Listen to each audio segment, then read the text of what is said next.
நேயர்கள் அனைவருக்கும் வணக்கம். வெண்முரசு காண்டீபம் அத்தியாயம் 59.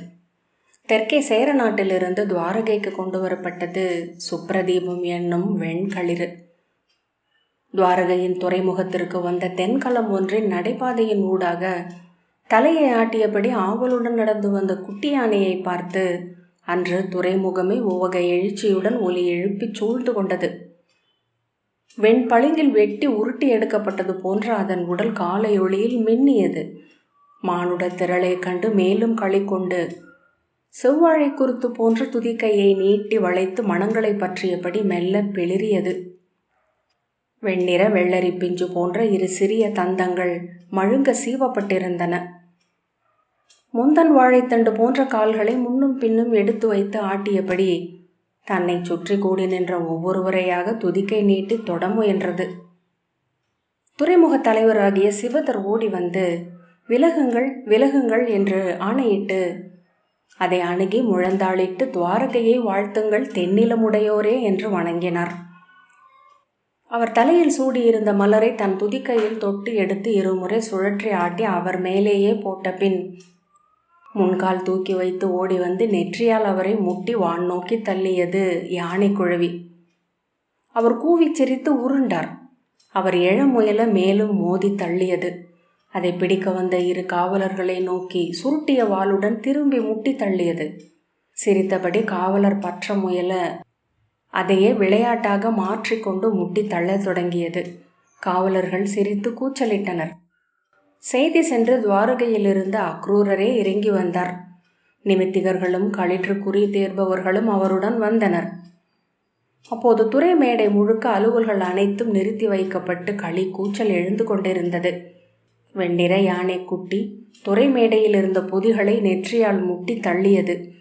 துதிக்கை தூக்கி ஒவ்வொருவரையாக பிடித்து இழுத்து சுழற்றி வீசியது. அதை பின்னால் இருந்து வால் பற்றி இழுத்தும் முதுகில் அறைந்தும் நெற்றியில் கை வைத்து தள்ளியும் வீரரும் வினைவலரும் ஏவலரும் விளையாடினர். அக்ரூரர் இறங்கி வருவதை கண்டதும் தலைமை காவலன் தன் கொம்பை எடுத்து ஊத அனைவரும் விலகி தங்கள் பணியிடங்களுக்கு ஓடினர். தனித்து விடப்பட்ட யானைக்குட்டி அருகே இருந்த தூண் ஒன்றை நெற்றியால் ஓங்கி முட்டி பிளிரல் ஓசை எழுப்பியது. திரும்பி புறவிகளில் வந்து இறங்கிய அக்ரூரரையும் அகம்படியினரையும் கண்டு ஆர்வம் கொண்டு ஓடி சென்றது. அக்ரூரரின் பின்னால் நின்றிருந்த களிற்று குறி தேர்பவரான கூர்மர், அமைச்சரே, இது போன்ற நற்குறிகள் முற்றிலும் அமைந்த பிரிதொரு குழவிக்களிரை நான் கண்டதில்லை என்றார். எவ்வண்ணம் சொல்கிறீர் என்றார் அக்ரூரர். அது வருவதை நோக்குங்கள். ஒவ்வொரு அடியும் பிரிதொரு அடியின் மேல் விழுகிறது. நூல்வடம் மேல் வரும் பொதி போல நேர்கோட்டில் அணுகுகிறது என்றார் கூர்மர். உடலின் ஒவ்வொரு தசையும் பிரிதொன்றால் முற்றிலும் சமன் செய்யப்பட்டுள்ளது. இது பல்லாயிரம் கோடி களிறுகளில் ஒன்று. எதன் பொருட்டு இப்பெருநகருக்கு இது வந்துள்ளது என்று அத்தெய்வங்களே அறியும். ஒன்றுரை பெண் எளிய மானுடனுக்காக இது இந்நகர் புகவில்லை. மண்ணிறங்கும் தெய்வம் ஒன்று தன் ஊர்தியை முன்னரே அனுப்பியுள்ளது. என்ன சொல்கிறீர் என்று மெய் சிலிர்த்து அக்ரூரர் கேட்டார். அறியேன், ஆனால் இது விண்ணகம் இறங்கி மண் தொடும் நிகழ்வுக்கு கட்டியம். அதுவன்று பிரிதொன்றையும் சொல்ல மொழி இல்லை எனக்கு என்றார் கூர்மர். நிமித்திகராகிய கமலகர், இங்கு வரும் வழியிலேயே நேரத்தை குறித்து கொண்டிருந்தேன். இதன் முன் வலது கால் துவாரகையின் மண்ணை தொட்ட கணம் எதுவென நான் அறிய வேண்டும் என்றார். அவர்களை அணுகிய வெண்களிறு சற்று தொலைவிலேயே நின்று ஐயத்துடன் செவிகளை முன்மடித்து தலை குலுக்கி மூவரையும் பார்த்த பின் அக்ரூரரை நோக்கி துதிக்கையை நீட்டியது. அதன் துதிக்கையின் முனை சிவந்திருந்தது. மழலையின் வாய் போல மூக்குத்துளையின் விரல் நுனி ஆடியது. காற்றடைந்த காதுகளின் பிசிறு முனைகளும் துதிக்கை சென்றணைந்த விரி முகமும் செவ்வாழை மடல் விளிம்பு போல் சிவப்போடி இருந்தன. உடலெங்கும் வெண்ணிற முடி புல் குருத்துக்கள் போல் எழுந்திருந்தது. சுழன்ற வாளில் முடியும் வெண்ணிறமாக இருந்தது. கடற்சிப்பிகள் போல் இருந்தன கால் நகங்கள். அதன் விழிகளும் வெண்ணிறமாக இருக்கின்றன என்றார் அக்ரூரர். ஆம், ஆனால் நோக்கில் குறையில்லை என்றார் கூர்மர். கமலகர் துறை மேடை தலைவர் சரமரை அருகழித்து, இது இந்நகரில் கால் வைத்த தருணம் எது என்றார். நான் அதை குறிக்கவில்லையே என்று அவர் சொல்ல, அருகிலிருந்த முதிய காவலர் ஒருவர், நான் குறித்தேன் நிமித்திகரே, காலை 8ஆம் நாழிகை 18வது கணம் என்றார். அக்ரூரர் மண்டியிட்டு கை நீட்டி அக்களிரின் துதிக்கை முனையை தொட்டார். அது அவர் விரல்களை சுற்றி பிணைத்து அருகே இழுத்தது. நிலை தடுமாறி அவர் முன்னால் விழ அருகே இருந்த காவலன், அமைச்சரே, குழந்தையாயினும் அது களிறு என்றார். யானைக்குட்டி காலெடுத்து வைத்து தன் நெற்றியால் அவரை பின்னால் தள்ளியது. அருகே ஓடி வந்து இடையில் சுற்றியிருந்த கச்சையை பற்றி அவிழ்த்து தூக்கியது. அக்ரூரர் கையூன்றி எழுந்து அமர்ந்து, இதன் பாகன் கச்சையில் எதையோ ஒளித்து வைத்திருக்கும் பழக்கமுடையவன் போலும் என்றார். கச்சையை உதறி நிலத்தில் இட்டு அதனுள் நன்கு தேடிய பின் அக்ரூரரை நோக்கி கை நீட்டியது. அக்ரூரர் அதன் மத்தகத்தை தொடப்போனார். பின்னால் இருந்து அதன் தென்னக பாகன் ஓடி வந்து, அமைச்சரே, அதன் மத்தகத்தை தொட வேண்டியதில்லை என்றான். இவ்வயதில் இளங்கன்றுகள் மத்தகத்தை தொடுவதை போர் விளையாட்டுக்கான அழைப்பாக எடுத்துக்கொள்கின்றன. அதன் பின் தங்களை அது முட்டிக்கொண்டே இருக்கும். இங்குள்ள ஒவ்வொருவரையும் முட்டிவிட்டது. பலருக்கு முறிவுகள் கூட உள்ளன. இதன் பெயர் என்ன என்றார் அக்ரூரர். வெண்ணன் என்றான் பாகன். தென்னாட்டு மொழியாகிய தமிழில் வெண்ணிறமானவன் என்று பொருள். அக்ரூரர் அதன் காதுக்கு கீழே இருந்த சிறு குழியை கைகளால் வருடினார். சற்று உடல் சிலிர்த்து பின்பு சிறு குழவியென ஆகி அவர் உடலுடன் தன் தலையை சேர்த்து கொண்டு செவி அசையாது நின்றது. காதுகளையும் தாடையின் அடிப்பகுதியையும் அவர் வருடினார். அவரது காலை துதிக்கையால் சுற்றி வளைத்தபடி தலையை அவர் இடையுடன் சேர்த்து கொண்டது குழவி. நேரத்தை கணித்த நிமித்திகர் திகைப்புடன் யானையை பார்த்து கை கூப்பினார். என்ன சொல்கிறீர் என்றார் அக்ரூரர். இது என்ற பின் இவர் என்றார் நிமித்திகர் கமலகர். அக்ரூரர் அவருடைய பதற்றத்தை பார்த்த பின் சொல்க என்றார். மண் நிகழப் போகும் விண்ணவன் ஒருவனை கொண்டு செல்லும் பொருட்டு இங்கு வந்தவர், ஐயமே இல்லை என்றார் நிமித்திகர். இங்கு என்ன நிகழப் போகிறதென்று நான் அறியேன். ஆனால் விண்ணவருக்கு மட்டும் உரியது இவர் கால்கள் துவாரகையின் மண்ணை தொட்ட கணம். அக்ரூரர், இதை மேலே அரண்மனைக்கு கொண்டு போ. இளைய யாதவர் இப்போது ஊரில் இல்லை. அவர் வந்து பார்த்து இதற்கு நல்ல பெயர் ஒன்றை சூட்டட்டும். துவாரகையின் செல்வங்களில் ஒன்று தெய்வங்களால் இந்த நன்னாளில் நமக்கு அளிக்கப்பட்டுள்ளது என்றார். யானை திரும்பி தான் வந்த களத்தை நோக்கி ஓடி அங்கே நின்றிருந்த களத்தலைவனை முட்டி நீருக்குள் தள்ளிய பின் தலையை ஆட்டியபடி திரும்பி வந்தது. 4 நாட்கள் கழித்து அஸ்தினபுரியிலிருந்து இளைய யாதவர் வந்தபோது துவாரகையின் அரண்மனை செடியர், ஏவலர், காவலர், அமைச்சர் அனைவரும் அதனுடன் சிரித்து கூவி விளையாடி கொண்டிருந்தார்கள். அதன் ஆடலன்றி வேறெதும் அங்கு நிகழவில்லை. அமைச்சு அலுவலகங்களுக்குள் நுழைந்து ஏட்டுச்சூடி அடுக்குகளை முட்டி வீழ்த்தியது. அவை கூடங்களுக்குள் நுழைந்து நிறை வைக்கப்பட்டிருந்த பீடங்களை மறித்து கலைத்தது. திண்ணைகளில் தொற்றி ஏறி அங்கிருந்த தூண்களை முட்டியது. உள்ளறைகளுக்குள் புகுந்து செம்பு கலங்களை பேரோசையுடன் சரித்து உருட்டியது. அடுக்கப்பட்டிருந்த எதுவும் அதை கவர்ந்தது. மூடப்பட்டிருந்த எந்த கதவும் அதை சீண்டியது. நின்று கொண்டிருந்த எந்த மனிதரும் அரைக்கூவலாக தோன்றியது. ஓடிக்கொண்டிருந்த ஒவ்வொரு சிறுவனும் தன்னை அழைப்பதாக அது எண்ணியது. ஆனால் முதியவர்களின் அருகே வருகையில் அதன் விரைவு குறைந்தது. அருகே வந்து மெல்ல துதிக்கை எடுத்து அவர்களை தொட்டு வெம்மையுடனும் ஈரத்துடனும் அவர்கள் மேல் மூச்சுப்பட ஒழிந்தது. கை குழந்தையுடன் அமர்ந்திருந்த அன்னையர் அருகே சென்றதும் மெல்ல கை நீட்டி குழந்தைகளின் கால்களை தன் மூக்கு விரலால் தொட்டு பிடித்தது. அவர்களின் அருகே முன்னங்கால் நீட்டி பின்னங்கால் சரித்து மடிந்து குருவால் வளைத்து ஒதுக்கி அமர்ந்து விளையாடியது. தன் துதிக்கை உயரத்திற்கு மேலுள்ள ஒவ்வொன்றையும் பிடித்து கீழிருக்க ஒவ்வொரு கணமும் முயன்று கொண்டிருந்தது. 2வது நாளே பொறுக்க முடியாமல் ஆனது போல், அமைச்சரே, அதை தழைத்தால் என்ன என்றான் காவலர் தலைவன். இக்களிறு மானுடனால் தழைக்கப்படுவதல்ல. அது முடிவெடுக்கட்டும் எங்கு எதை செய்வதென்று என்றார் அக்ரூரர். அப்படியானால் அதன் கழுத்தில் ஒரு மணியையாவது கட்டுவோம். அது வரும் ஒலியை கேட்டு ஆட்கள் சற்று எச்சரிக்கை கொள்ள முடியுமே என்றான் காவலர் தலைவன். பொன்னன்றி வேறு எதுவும் அதன் உடலை தொடலாகாது என்று அக்ரூரர் ஆணையிட்டார். அரண்மனை கருவூலத்திலிருந்து கொண்டு வரப்பட்ட பெரிய பொன்மணி ஒன்று அதன் கழுத்தில் பொன் வடம் கொண்டு கட்டப்பட்டது. தன் கழுத்தில் இருந்த மணியின் ஓசையை பெருங்குழவி விரும்பியது. எனவே எங்கிருந்தாலும் தன் உடலை அசைத்து அம்மணியோசையை எழுப்பிக் கொண்டே இருந்தது. அரண்மனையின் அனைத்து அறைகளிலும் நிறைந்த மணியோசையை கேட்டு காவலர் தலைவன், இந்த மணியோசையால் எந்த பயனும் இல்லை அமைச்சரே. எந்நேரமும் இது கேட்டுக்கொண்டிருக்கிறது. துயிலுகையில் கூட யானை உடல் அசைக்கும் என்பதை இப்போதுதான் அறிந்தேன் என்றான். இதன் கால்களுக்கு மணி கட்டுவோம். அவ்வோசையை வீணை எழுப்ப முடியாதல்லவா என்றான். அதன் 4 கால்களுக்கும் சதங்கை மணிகள் கொண்ட பொன்னணிகள் அணிவிக்கப்பட்டன. அரண்மனையின் இடைநாழிகள் வழியாக புகுந்து வாயில்களை முட்டி திறந்து சேடியரின் பின்புறங்களை முட்டிச் சரித்து விளையாடிய களிற்று மகவிடம் சினம் கொண்ட மூதாட்டி ஒருத்தி, நீர் என்ன இளவரசரா? களிறுதானே, யானை கொட்டிலுக்கு செல்லுங்கள் என்று சீறினாள். அவள் முகத்தை நோக்கியபடி அசைவற்று நின்ற பின் திரும்பி சென்று அவ்வறையின் ஒரு மூலையில் முகத்தை சேர்த்து நின்று கொண்டது. ஒளிந்து விளையாடுவது அதன் வழக்கம். திரைச்சீலைகளுக்கு பின்னால் தூண்களின் மறைவில் அசைவற்று நின்று அவ்வழியாக வருபவரை துதிக்கை தூக்கி பிடிப்பது அதன் ஆடல். ஒளிந்து நிற்பது யானைகளுக்கு பிடித்தமானது என்று யானை குறியாளர் சொன்னார்கள். ஆனால் பகல் முழுக்க அவ்வண்ணமே அது முகம் திருப்பி நிற்க கண்ட பின்புதான் அதில் ஏதோ பிழை உள்ளது என்று செவிலியர் உணர்ந்தனர். அமைச்சர்கள் வந்து அதை சுற்றி குழுமினர். அக்ரூரர் வந்து அதன் முதுகை தட்டி, தென்னரசே, என்ன இது? ஏன் இங்கு நிற்கிறீர்கள் என்றார். செவிலியர் தலைவி, வெல்லமும் கரும்பு சாறும் அளித்தோம், எதையும் உண்ணவில்லை என்றாள். அக்ரூரர் வந்து வெள்ளக்கட்டி ஒன்றை எடுத்து அதன் துதிக்கைக்கு அளித்தார். துதிக்கை அதை பற்ற மறுத்துவிட்டது. கூர்மர் வந்து அதை நோக்கினார். இது நோய் எதுவும் இல்லை, அவர் சினந்துள்ளார். இங்கு எவர் மீதோ அவர் முனிந்துள்ளார் என்றார். எவர் மேல் என்றார் அக்ரூரர்.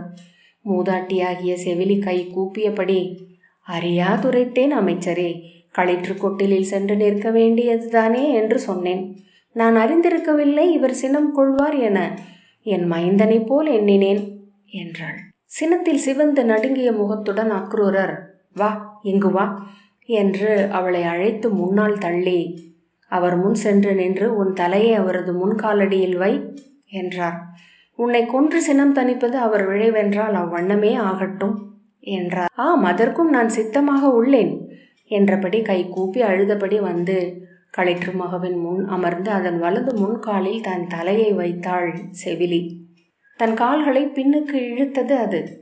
துதிக்கையை நீட்டி அவள் மேலாடையை பற்றி இழுத்து இடமுலையின் கண்ணை மெல்லிய மூக்கு நுனியால் வருட காவலர் தலைவன் வெடித்து சிரித்தபடி புறம் காட்டினான். அக்ரூரர் சிரிப்பை அடக்கி உடல் குலுங்கினார். திரும்பி கூடி நின்ற கூட்டத்தை பிளந்து இடைநாழியில் ஓடியது யானைக்குட்டி. கூர்மர், நானும் ஒரு கணம் சிந்தை மயங்கிவிட்டேன் அமைச்சரே. இது எளிய யானை அல்ல. அவ்வுருவில் எம் மண் நிகழ்ந்த பிரிதொன்று. பேரொருள் ஒன்றையன்றி பிரிதொன்றையும் இதனிடமிருந்து எவ்வுயிரும் பெறப்போவதில்லை என்றார். இளைய யாதவர் தன் நிமித்திகர் அவையை கூட்டி அக்களிற்று மகவுக்கு ஒரு பெயர் சூட்டும்படி ஆணையிட்டார். அது பிறந்த நேரம் சேர நாட்டின் யானைக்குறி தேர்பவர்களால் பதிவு செய்யப்பட்டு ஓலையில் பொறிக்கப்பட்டு உடன் அனுப்பப்பட்டிருந்தது. மதங்க ஜாதகம் என்னும் அவ்வோலையில் அதன் 18 நற்குணங்கள் அங்குள்ள நிமித்திகர்களால் குறிக்கப்பட்டிருந்தன. அது நகருள் கால் வைத்த முதற்கணத்தை கணக்கிட்டு அத்தருணத்தின் கோள் அமைப்பையும் விண்மீன் உறவையும் விரித்தெடுத்தனர் நிமித்திகர். அதன் 18 நற்சுழிகளை தொட்டெண்ணி நூல் பதித்தனர் மாதங்கர். வலக்கால் மடித்து அது அமரும் முறை, இடப்பக்கம் சரிந்து அது துயிலும் வகை, இடக்கால் மடித்து எழுந்து வலக்கால் முன்வைத்து அது வரும் இயல்பு, நன்கு அமைந்த நீளம்பு என நேர்கோட்டில் ஓடும் தகைமை என ஒவ்வொன்றையும் கணித்தனர். அரசே, ஏரிக்கரை சேற்றில் அது செல்லும்போது நோக்குங்கள். 4 கால் கொண்ட விலங்கு அது. ஆனால் செல்லும்போது ஒற்றை கால் தடம் மட்டுமே நேர்கோடென விழுந்திருக்கும் என்றார் கூர்மர். 18 நாட்கள் நிமித்திகரின் நெறி சூழ்கை முடிந்த பின் தலைமை நிமித்திகர் அவையில் எழுந்து, மண்ணில் இருந்து விண்ணேகும் எவருக்கோ ஊர்தியாக ஆவதற்கென இங்கு வந்த யானையுரு கொண்ட இத்தேவனுக்கு விண்ணவர் முன்னரே பெயர் சூட்டி இருக்கின்றனர் என்று அறிந்தோம். சுப்ரதீபம் என்று இதை அழைக்கிறோம் என்றார். அவை ஒரே குரலில் மங்களம் நிறைக என வாழ்த்தியது. எது மலர்களில் வெண் தாமரை ஆகியதோ, எது பொருட்களில் வெண் பளிங்கு ஆகியதோ, எது பறவைகளில் அன்னமாகியதோ, அது விலங்குகளில் இதுவாகியுள்ளது. பழுதற்ற பெருந்தூய்மை ஒன்றின் பீடம் இது. கதிரவனை தன்மேல் அமர்த்தும் வெண்முகில். இந்நகர் இதன் ஒளியால் அழகுறுவதாக என்றார் இளைய யாதவர். அவை களி கொண்டு வாழ்க வாழ்க என வாழ்த்தியது. சுப்ரதீபம் யானைகளுடன் இருந்ததில்லை. அரண்மனையின் மைந்தருடன் ஆடி அது வளர்ந்தது. ஒருபோதும் தழைக்கப்பட்டதில்லை. 100 சிறுவருடன் கூடி முட்டி மோதி துதிக்கை சுழற்றி ஓடி விளையாடும் போதும் அன்னையர் எவரும் அதை அஞ்சியதில்லை. தவழ்ந்து செல்லும் குழந்தை அதன் கால்களுக்கு இடையில் அமர்ந்து களித்திருக்கும் போது அன்னையர் அப்பால் அமர்ந்து கதை பேசி கொண்டிருந்தனர். களிவெறி மீதூறி மதில்களில் மேல் அது ஏறுகையிலோ, சிற்றறைகளுக்குள் உடல் திணித்து சுவரை இடிக்க முற்படுகையிலோ, ஒரு குடுவை குளிர் நீரை அதன் மேல் ஊற்றினால் போதும் என்று கண்டுகொண்டனர். குளிர் நீர் பட்டதும் அவ்வண்ணமே அசைவழிந்து உடல் சிலித்து துதிக்கை நெளித்து நிற்கும். மெல்ல கழுத்தணியை பற்றி பூனைக்குட்டியை அழைத்து செல்வது போல் சென்றுவிட முடியும். இளைய யாதவருக்கு மிக அணுக்கமான ஒன்றாக இருந்தது சுப்ரதீபம். ஒவ்வொரு நாளும் இரவில் அதற்கென்றே அமைக்கப்பட்ட அணிக்கொட்டிலில் அது துயில்வதற்கு முன் இளைய யாதவர் சென்று மத்தகத்தையும் நீண்ட துதிக்கையையும் செவ்வன் மலரிதழ் போன்ற செவிகளையும் வருடி தேங்காயும் பழமும் அளித்து மீள்வார். காலையில் விழித்தெழுந்ததுமே கண்களை மூடிக்கொண்டு அரண்மனையின் சுவர்களையும் தூண்களையும் தொட்டபடி நடந்து அதன் கொட்டிலுக்குள் நுழைந்து மத்தகத்தின் முன் நின்று கண் திறப்பார். அதன் வெண்ணிற பெருங்கையை தன் தோளில் தாரேன அணிந்து வெண் தந்தங்களை அழுத்தி விளையாடுவார். குழுவி நாட்களில் அது இரவில் கனவு கண்டு விழித்து கொண்டால் பிளிரியபடி எழுந்து கொட்டிலை விட்டிறங்கி கதவுகளை முட்டி திறந்து சதங்கை ஒலிக்க ஓடி அரண்மனைக்குள் புகுந்து இடைநாழிகளில் விரைந்து மரப்படிகளில் ஏறி இளைய யாதவரின் படுக்கை அறைக்குள் நுழைந்து அவரது மஞ்சத்தருகே நின்று அவர் மேல் துதிக்கையை போட்டுக்கொள்ளும். மெல்ல புரண்டு புன்னகைத்து, கனவா, இங்கேயே துயில்கையேன் செல்லமே என்பார். கால் மடித்து அவர் மஞ்சத்தருகே படுத்து அவர் மெத்தை மேல் மத்தகத்தை இறக்கி வைத்து துதிக்கை நீள் மூச்சில் குழைந்து அசைவிழக்க விழி சரிந்து துயிலத் தொடங்கும். காலையில் இளைய யாதவரை எழுப்ப வரும் ஏவலன் மஞ்சத்தில் துயின்று கொண்டிருக்கும் வெண்களிரை கண்டு வியந்து வாய் பொத்தி சிரிப்படக்குவான். ஒவ்வொரு நாளும் என அது வளர்ந்தது. அதன் தோளின் வெண்ணிற ஒளி கூடி கூடி வந்தது.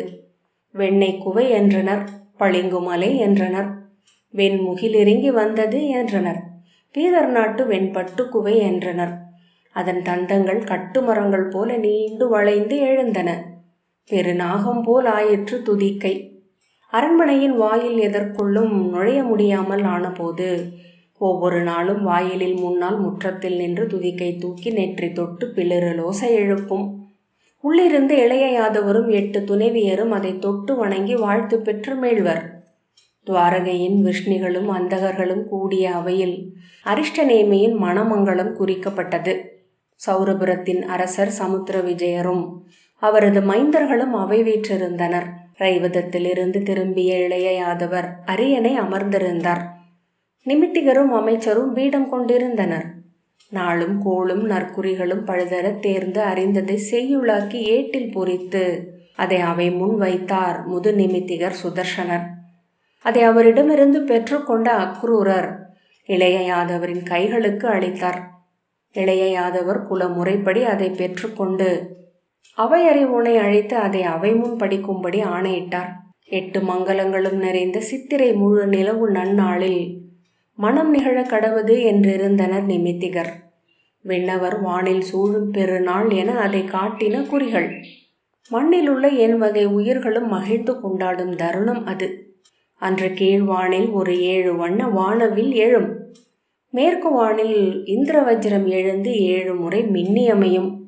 18 முறை முழங்கி இடி யோசையென தெய்வங்களின் வாழ்த்தொளி எழும். பொற்துகளென இளமழை பொழிந்து மண் கொளிரும். அன்று எவ்வுயிரும் பிரிதொரு உயிரை வேட்டையாடாது. அன்று காலை மலரிலும் வண்டுகள் அமராது. தொடப்படாத தூய மலர்கள் அனைத்தும் விண்ணிறங்கி வரும் கந்தர்வர்களுக்காக காத்திருக்கும். இப்புவி உள்ள நாள் வரை நினைவு கூறப்படும் நன்னாள் அது. சைத்திர மாதம் முழு நிலவு, குரு பூர்ணிமை. மெய்மை அறிந்தோர் சொல்லும் வார்த்தையில் கலைமகள் வந்தமரும் நன்னாள். மந்திரங்கள் உயிர் கொள்ளும் தருணம். வெண்ணிற யானை மேல் ஏறி மணங்கொள்ள எழுவர் இவ்விளையோர். அவ்வண்ணமே ஆகுக அனைத்து மங்களங்களும். அச்சொல் கேட்டதும் அவை கலைந்து எழுந்த ஓசை சொல் தொட்டு வாசித்து நின்ற அரைவோனை விழி தூக்க வைத்தது. இளைய யாதவர் புன்னகையுடன், ஆம், அதற்கென்றே அமைத்தது போலும் சுப்ரதீபம் என்றார். அந்தகக்குடி மூத்தார் திகைப்புடன், அதன் மேல் இதுவரை மானுடர் ஏறியதில்லையே என்றார். பெரிதொருவர், மானுடர் ஏறி செல்வதே அது விழையுமோ என்றே ஐயமாக உள்ளது. யானைகள் இளவயதிலேயே தாங்கள் மேல் மானுடரை ஏற்றி பழகியனவாக இருக்க வேண்டும் அல்லவா என்றார். அவர்கள் கூற வருவது அதுவல்ல என்பதை உணர்ந்த இளைய யாதவர், மூத்தாரே, இந்நகருக்கு அவ்வெண்களிறு வந்தபோது அது தெய்வங்களின் ஆணை என்று நாம் அறிந்தோம். இன்று நிமித்திகர் சொல்லில் இவ்வரி எழுந்ததும் தெய்வங்களின் ஆணை என்று இருக்கட்டும். இதில் நாம் சொல்ல ஏதுள்ளது? அவரை தன் மத்தக பீடத்தில் அமர்த்த வேண்டுமா வேண்டாமா என்பதை சுப்ரதீபமே முடிவெடுக்கட்டும் என்றார். அச்சொல்லிலும் நிறைவுறாது குடிமூத்தாரின் அவை வண்டு கூட்டமென கலைந்த ஒலி எழுப்பிக் கொண்டிருந்தது. முழுமையடைந்த மானுடன் ஒருவன் விண்வடிவோனாகி மண் விட்டெழுவதற்காக வந்தது அவ்வெண்களிறு என்று 10 வருடங்களாக எங்கு சூதர்கள் பாடியுள்ளனர். எத்தனை சிறப்புடையதாயினும் இது ஒரு மணவிழா அல்லவா? இளவரசர் ஒருவர் தன் அரசியை மணப்பதற்கு ஏறி செல்வதற்காகவா அந்த தெய்வ ஊர்தி என்றார் ஒரு குடி மூத்தார்.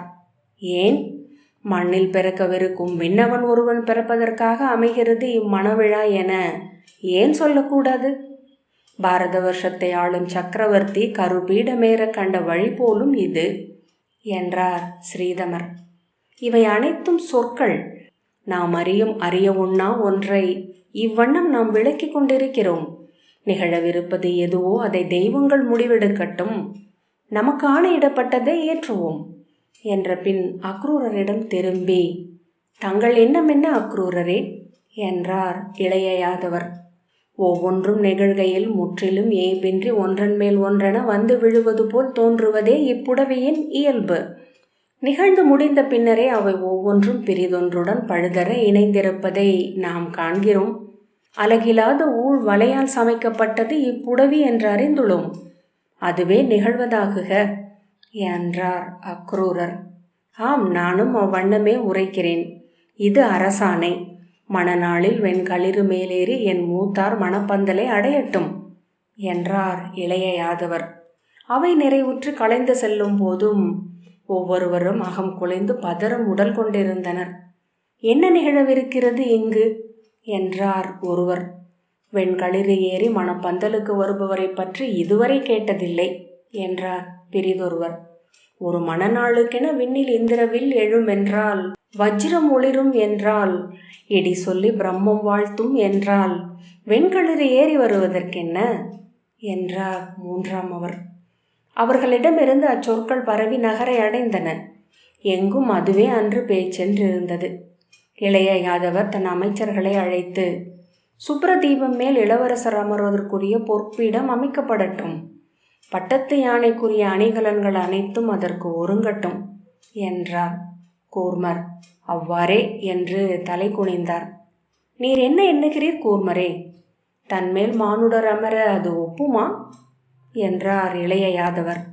கூர்மர் தலைவணங்கி, அறியேன். ஆனால் இம்மணநாள் அதற்கும் ஒரு நன்னாள். 18 அகவை நிறைகையிலேயே குழவி களிராகிறது. அரசே, 18 ஆண்டுகளுக்கு முன்பு இதே போன்றதொரு சித்திரை முழு நிலவு நாளில்தான் அது மண் நிகழ்ந்துள்ளது என்றார். யானை பயிற்றுனர் எவரையும் அது அணுக விட்டதில்லை. அதற்கென்று கோலேந்திய பாகர்கள் எவரும் இருக்கவும் இல்லை. அதை நீராட்டி உணவூட்டி பேணும் ஏவலர்களே இருந்தனர். ஒரு முறையேனும் கோலோ தொரட்டியோ அதன் மேல் தொட்டதில்லை. மானுடர் அதற்கு கற்றுக் கொடுக்க ஏதுமில்லை என்றார் கூர்மர். அது அறியாத அவை முறைமைகளோ புரிந்து கொள்ளாத மானுட மெய்ப்பாடுகளோ துவாரகையில் அதன் நினைவில் இல்லாத இடங்களோ இருக்கவில்லை. பிற யானைகள் அனைத்தும் அதை நன்கு அறிந்திருந்தன. யானை பெருங்கொட்டிலில் உணவு இடுகையில் ஒருவர் உண்ணும் கவளத்தை பிரிதொருவர் நோக்கி சினம் கொண்டு மத்தகம் உழைத்து துதிக்கை சுழற்றி இடியோசையிடும் போர் களிறுகளைக் கண்டு பாகர்கள் ஓடி வந்து அதை அழைத்துச் செல்வார்கள். யானை கொட்டிலுக்குள் சுப்ரதீபம் காலெடுத்து நுழைந்ததுமே முரண்டு நிற்கும் களிறுகள் தலை தாழ்த்தி துதிக்கை ஒதுக்கி பின்வாங்கும். எந்த யானையையும் திரும்பி நோக்காது மெல்ல நெளியும் துதிக்கையுடன் விசிறும் வெண் சாமரச் செவிகளுடன் எண்ணி எடுத்து வைத்த பஞ்சு பொதி பேரடிகளுடன் கொட்டிலை கடந்து அது மறுபக்கம் செல்லும் போது மாற்று ஒன்று அற்ற முழு வணக்கத்துடன் மதமொழுகும் பெருங்களிர்களும் ஈன்று பழுத்த அன்னை பிடிகளும் திமிரெழுந்த இளங்களிர்களும் கட்டென்று ஏதுமறியாத குழவிகளும் அசைவற்று நிற்பதை காண முடியும். சுப்ரதீபத்தின் மேல் ஒரு முறை கூட மானுடரோ தெய்வங்களோ ஏறியதில்லை. அதன் மத்தகமும் முதுகும் எவ்வண்ணம் இருக்கும் என்பதை ஒவ்வொரு நாளும் ஏரியில் அதை இறக்கி நீராட்டும் அணுக்கப்பாகர்கள் மட்டுமே அறிந்திருந்தனர். ஒவ்வொரு இதழென மலர்ந்தபடி இங்கு காத்திருக்கிறது ஒரு வெண் தாமரை மலர்பீடம் என்றனர் சூதர். காண்டீபம் 59வது அத்தியாயம் இத்துடன் நிறைவு பெற்றது. நன்றி.